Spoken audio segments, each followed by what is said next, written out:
வணக்கம். அஸ்ட்ராலஜர் பழனி சுவாமிகள். இந்த வீடியோவில் கன்னி ராசிக்கும் விருச்சிக ராசிக்கும் ஈர்ப்பும் எதிர்ப்பும் என்ற தலைப்பில் தான் நம்ம வீடியோ பார்க்க போகிறோம். அதாவது கன்னி ராசியும் விருச்சிக ராசியும் சந்திக்கிறாங்கன்னா அவங்களுக்குள்ள அதிகமான ஈர்ப்புகள் ஏற்படும். ரெண்டு பேரும் சேர்ந்துட்டாங்கனாக அதிகமான எதிர்ப்புகளும் விளக்குகளும் ஏற்படும். அது எவ்வளோ காலத்துக்கு இந்த மாதிரியான பிரச்சனைகள் இருக்கும். கன்னிராசிக்காரங்க விருச்சிக ராசி காதலிக்கலாமா, அல்லது கன்னிராசிக்காரங்க விருச்சிக ராசியோட திருமணம் செய்து கொள்ளலாமா?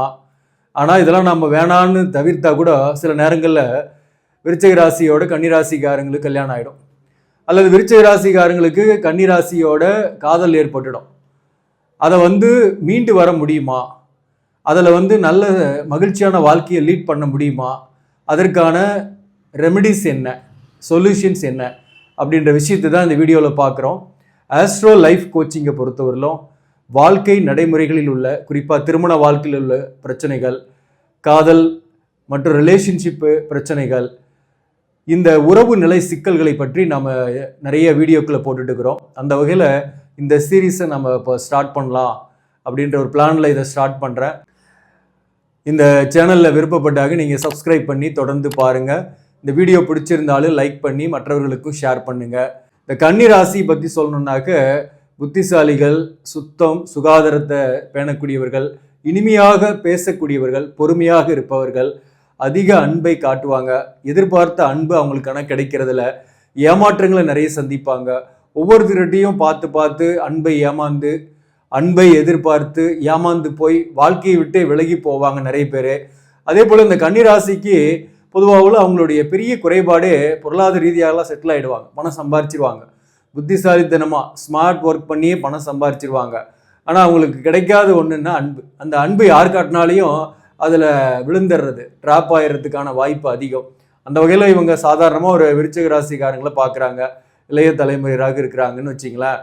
விருச்சிக ராசிக்காரங்களோட ஒரு நட்பு ஏற்படுதுன்னா, அல்லது ஒரு மீட் பண்ணுறாங்க, ஃபர்ஸ்ட் மீட்டுன்னா கூட அந்த ஃபர்ஸ்ட் மீட்லேயே பார்த்தீங்கன்னா விருச்சிக ராசியோட ஒரு நெருக்கமும் ஒரு ஈர்ப்பும் இவங்ககிட்ட அதிகமாகவே ஏற்படும்.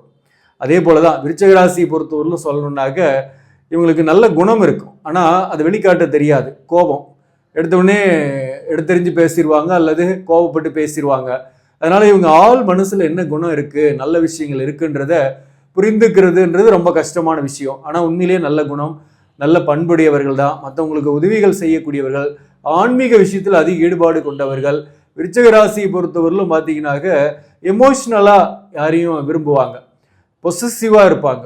தனக்கு தான், மற்றவங்ககிட்ட யார்கிட்டையும் பேசக்கூடாது, எங்கிட்ட பேசிட்டு அவ்வளோதான், மற்றவங்ககிட்ட யார்கிட்டையும் பேசக்கூடாது அப்படின்ற ஒரு எமோஷ்னல் பேலன்ஸு இவங்ககிட்ட நிறையவே இருக்கும். ஸோ இவங்க ரெண்டு பேரும் மீட் பண்ணுறாங்கன்னு வச்சிங்களேன், ஒரு இளைய தலைமுறையாக இருக்கிறாங்க, இவங்க ரெண்டு பேரும் சந்திக்கிறாங்கன்னா இவங்களுக்குள்ள ஒரு நட்பு ஏற்பட்டாவே அது காதலாக மாறிடும். அது கல்யாணத்தில் முடியறதுக்கு வாய்ப்புகள் அதிகம். இதுதான் விதின்றது. நம்ம எவ்வளோதான் அது விளக்கலாம், இது வேண்டாம், விருச்சிகத்தோடு சேர்ந்தால் பிரச்சனை வந்துடும், பிரிவுகளை ஏற்பட்டுடும் சொன்னாலும், ஆனால் ஒரு வரனே பார்க்குறாங்கன்னா கூட விருச்சிக ராசியோடு பார்க்குறாங்கன்னாக்க கன்னிராசிக்காரங்களும் விருச்சிக ராசியும் வரன் பார்க்குறாங்க, மாப்பிள்ளை பொண்ணுன்னு வச்சிங்களேன், கரெக்டாக செட் ஆகிடும். பார்த்தீங்கன்னாக்க அதை விலக்கி போகலாம், இல்லைப்பா பொருத்தம் இல்லை, அதில் தோஷம்லாம் இருக்குது அப்படி இப்படின்னா கூட அந்த ஜோதிடர் சரியில்லை, அவர் சொன்னதை விட எல்லாம் இன்னொரு ஜோதிடர்கிட்ட கேட்டுக்கிறேன்னு சொல்லிட்டு போயிட்டு ஒரு பொது பலனா நட்சத்திர பலன் மட்டும் பார்த்து சொல்லக்கூடியவங்ககிட்ட கேட்டு ஓகே செட் ஆகிடுச்சு அப்படின்னு சொல்லி கல்யாணம் பண்ணிடுறாங்க.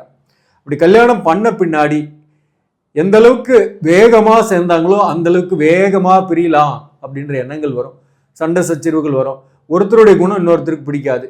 பொதுவாகவே கன்னிராசிக்காரங்க ரொம்ப எதிர்பார்ப்பாங்க அன்பை, ஆனால் எல்லாருக்கிட்டையுமே பழகுவாங்க, சகஜமாக பழகக்கூடியவர்கள். இவங்க ஆஃப்டர் த மேரேஜுக்கு பின்னாடி கூட கொஞ்சம் சலனங்கள்லாம் இவங்களுக்கு உண்டு. கன்னிராசி பற்றி சொல்லணுன்னாக்க நார்மலாகவே இவங்களுக்கு கொஞ்சம் சலனம் இருக்கும். அந்த வகையில் வேற ஒரு எதிர்பாலினர்கிட்ட பழகுறாங்க அப்படின்னாக்க அந்த இடத்துலையுமே கொஞ்சம் மனதை பரிதி கொடுக்கக்கூடிய சூழ்நிலை ஏற்படும் சில பேருக்கெல்லாம். அதுலேயுமே கொஞ்சம் பிரச்சனைகள் இருக்குது. அதே மாதிரி விருச்சிக ராசி பொறுத்தவரையிலும் தனக்கு மட்டும்தான், தங்கிட்ட மட்டும்தான் பேசணும் அப்படின்னு நினைப்பாங்க. ஒரு நட்பாக கூட கன்னிராசிக்காரங்க மற்றவங்ககிட்ட பேசுறது இது ஏற்றுக்க மாட்டாங்க. அந்த வகையிலையும் கருத்து வேறுபாடுகள், சச்சரவுகள், பிரிவினைகள், போராட்டங்கள்லாம் வரும். அதே சமயத்தில் இப்போ இவங்க ரொம்ப சுத்தமாக இருக்கணும்னு விரும்புவாங்க, ஆப்போசிட்டாக இருப்பாங்க. விருச்சிக ராசி பொறுத்தவரை கொஞ்சம் லத்தாஜிகளாக இருப்பாங்க. அதே போல் ஏதோ ஒன்று பட்டு பட்டுன்னு பேசி சுடு சொல்லுவாங்க, அதில் காயப்படுவாங்க கன்னிராசி பிறந்தவங்களை பொறுத்தவரையிலும். ஸோ அது பிடிக்காத ஒரு சூழ்நிலை ஏற்படுத்தும்.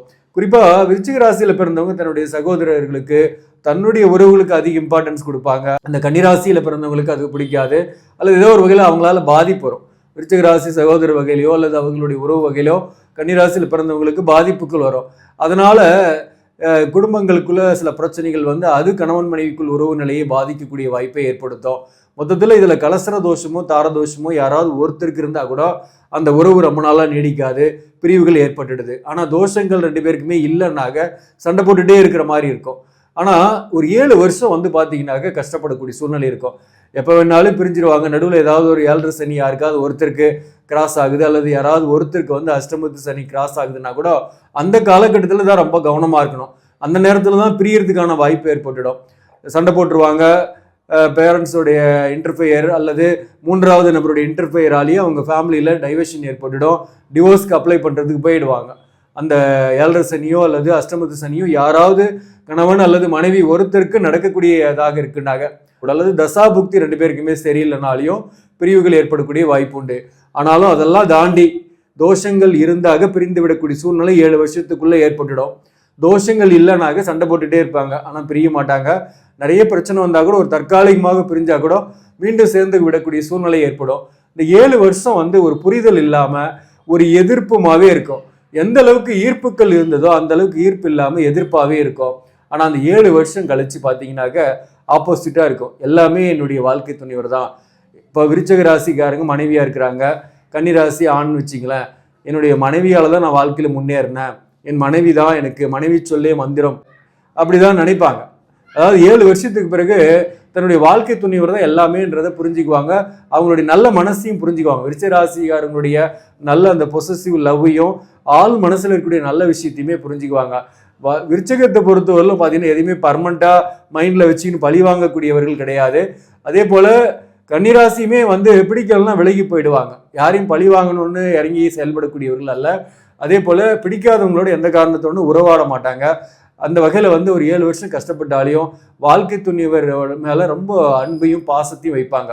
ஒரு 7 இயர்ஸ்க்கு அப்புறம் பார்த்தீங்கன்னாக்க இவங்களுடைய இவங்களா இப்படி சண்டை போட்டாங்க அப்படின்ற மாதிரி இருக்கும். அந்த அளவுக்கு அந்யோன்யமாக இருப்பாங்க. அந்த அளவுக்கு காதலும் கசிந்துருகி அதே போல் நல்ல ஒரு சாதனைகள் செய்யக்கூடியவர்களாக இருப்பாங்க. முக்கியமாக பார்த்தீங்கன்னாக்க ஒரு விஷயத்த சொல்லிடணும். இப்போ கன்னிராசிக்காரங்க விருச்சிக ராசி கல்யாணம் பண்ணுறாங்கன்னாக்க பொதுவாகவே ஒரு அதிர்ஷ்டம் இருக்கும் அவங்களுக்கு. இந்த விருச்சிகத்தை கல்யாணம் பண்ணுறவங்க ஒன்று சாதாரண நிலைமையில் இருந்தால் கூட ஒரு பெரிய ஆளாக வந்துடுறாங்க, ஒரு சொத்து சுகம் எல்லாம் சம்பாரிச்சிருவாங்க. அதே போல் ஆல்ரெடியே பெரிய ஆளாக இருக்கிறோம் கன்னிராசிக்காரங்க, ஒரு சொத்து சுகம் இருக்குது, நல்ல ஒரு பெரிய போஸ்டிங்கில் இருக்கிறாங்கன்னாக்க அப்படிப்பட்டவங்களுக்கு வந்து பார்த்தீங்கன்னாக்க ஒரு நல்ல ஒரு விருச்சிக ராசியோட உறவு ஏற்பட்டு அவங்களோட திருமணம் ஆகிடும். மொத்தத்தில் விருச்சிக ராசிக்காரங்க போகிற இடத்துல வந்து பார்த்தீங்கன்னா ஒரு ஆணாக இருந்தாலும் சரி பெண்ணாக இருந்தாலும் சரி அவங்க போகிற இடத்துல ஒரு மிகப்பெரிய பிரம்மாண்டமான வளர்ச்சி ஏற்படுத்துவாங்க. 0வில் இருந்தால் கூட நம்பர் 1 ஆக்கிறதுக்கான வாய்ப்புகள் உண்டு. ஆனால் அது வந்து முதல்ல 7 வருஷம் தெரியாது. 7 வருஷத்துக்கு அப்புறம் அவங்களுடைய லைஃப் வந்து அடுத்த 7 வருஷத்தில் மிக பிரம்மாண்டமான வளர்ச்சியை ஏற்படுத்தும். அந்த அளவுக்கு முன்னேற்றத்தை கொடுக்கும். அதுதான் முக்கியமாக சொல்கிறது. அப்போது இதெல்லாம் தோஷங்கள் இல்லைனாக பிரியாமல் இருப்பாங்க. பிரியாமல் இருந்தாக 7 வருஷம் கழிச்சு நல்ல ஒரு முன்னேற்றத்தை ஏற்படுத்தும். ஆனால் கலசர தோஷமோ தார தோஷமோ இருக்குன்னாக ஜாதகத்தில் 7ஆம் அதிபதி கெட்டு இருக்காரு, 7ஆம் அதிபதி வக்கரமாக இருக்கிறாரு. இதெல்லாம் லக்னத்துக்கு சொல்கிறேன். லக்னத்துக்கு 7ஆம் அதிபதி வக்கரம் அல்லது 7ஆம் அதிபதி நீசம் அல்லது 7ஆம் அதிபதி நீச பங்கம் ஆகியிருக்காருங்கன்னா 8ஆம் பாவகத்திலையும் பாவகிரகம் இருக்கு பெண்ணுடைய ஜாதகத்துலன்னா அது மாங்கல்ய தோஷம், கலசர தோஷம். அல்லது லக்னத்துல கேது 7ஆம் இடத்துல ராகு இருக்குன்னாக்க அது ராகு கேது தோஷம் மட்டும் கிடையாது, அது கலசர தோஷமும் கூட. அப்படிப்பட்டவங்களோடக்கு என்ன பண்ணணும், அப்படிப்பட்டவங்களே இணைச்சு வச்சாதான் பிரச்சனையே. 2 பேருக்குமே 2 தாரம் ஆகணும்னு விதின்னு இருக்குன்னாக அவங்க வந்து மேக்சிமம் பிரிஞ்சிருவாங்க. பிரிஞ்சுட்டு அவங்க 2ஆம் தாரம் கட்டக்கூடிய சூழ்நிலை தான் வருது. ஸோ சுத்த ஜாதகமாக இருக்குது அப்படின்னாக்க, அல்லது ஒருத்தருக்கு கலசர தோஷம் இருக்குது ஒருத்தருக்கு இல்லை, ஒரு நல்ல தசாபுக்தி நடந்துட்டு இருக்கு அப்படின்னா கூட கொஞ்சம் தற்காலிகமாக பிரிஞ்சா கூட மீண்டும் சேர்ந்து விடக்கூடிய வாய்ப்பு உண்டு. ஆனால் 2 பேருக்குமே ஒருத்தருக்கு கலசர தோஷம் இருக்குது ஒருத்தருக்கு தார தோஷம் இருக்குது அப்படின்னா ஆகும் 2 பேருக்குமே ஏதோ ஒரு வகையில் இன்னொரு உறவோ அல்லது இன்னொருத்தரையோ கல்யாணம் பண்ணுன்ற ஒரு விதி இருக்குது. அப்படிப்பட்ட சூழ்நிலையில் அவங்க அப்படிப்பட்ட வாய்ப்பை தான் தேடி போகக்கூடிய சூழ்நிலை ஏற்படும். அப்போ அந்த 7 வருஷத்துல அந்த சண்டை சச்சரவுகள்லாம் பெருசாகி மேக்சிமம் அந்த 3-4 வருஷத்துக்குள்ளேயே முதல் 2 வருஷம் ரொம்ப போராட்டமாக இருக்கும். இந்த 2 வருஷத்துலேயே கூட பிரியறதுக்கான வாய்ப்பெல்லாம் ஏற்பட்டுடும். அதனால நம்ம ஜாதகம் பார்த்து, அதாவது இந்த விருச்சகம் கன்னி நீங்கள் காதலிக்கிறீங்க அல்லது வரன் பார்த்துருக்கீங்க அல்லது கல்யாணம் பண்ணிட்டீங்க, இப்போ சண்டை சச்சரவாக இருக்குன்னாக உங்கள் ஜாதகத்தை பார்த்து தோஷங்கள்லாம் இல்லைன்னா நீங்கள் தைரியமாக இருக்கலாம். மீண்டும் சேர்ந்துட்டீங்கன்னாக அந்த வாழ்க்கைன்றது அப்படி ஒரு இனிமையான வாழ்க்கையாக இருக்கும். அந்யோன்யத்திலையும் சரி, நேசிப்புலையும் சரி, தாம்பத்திய வாழ்க்கையிலையும் சரி, இன்டிமேசிலையும் சரி மிக சிறப்பாக இருக்கும். ஆனால் தோஷங்கள் இருக்குது அப்படின்னாக்க அது வேற மாற்று கருத்தே இல்லை, பிரிவுகளை ஏற்படுத்தும். அப்போ வேற ஒரு ஆப்ஷனை நீங்கள் தேடி போகக்கூடிய சூழ்நிலை ஏற்படும். அப்போது இந்த கன்னி ராசியும் விருச்சிக ராசியும் சேரலாமான்னாக்க 2 பேரும் நிறைய பொறுமைசாலியாக இருக்கணும், நிறைய விட்டு கொடுத்து போகணும், சகிப்புத்தன்மை நிறைய இருக்கணும். முதல் 2 வருஷத்துக்கு இது ரொம்ப முக்கியம். இதை ஃபாலோ பண்ணணும். தோஷங்கள்லாம் இல்லைனாக ஜாதகத்தில் தாராளமாக சேரலாம், முன்னேற்றங்கள் உண்டு. நன்றி, வணக்கம்.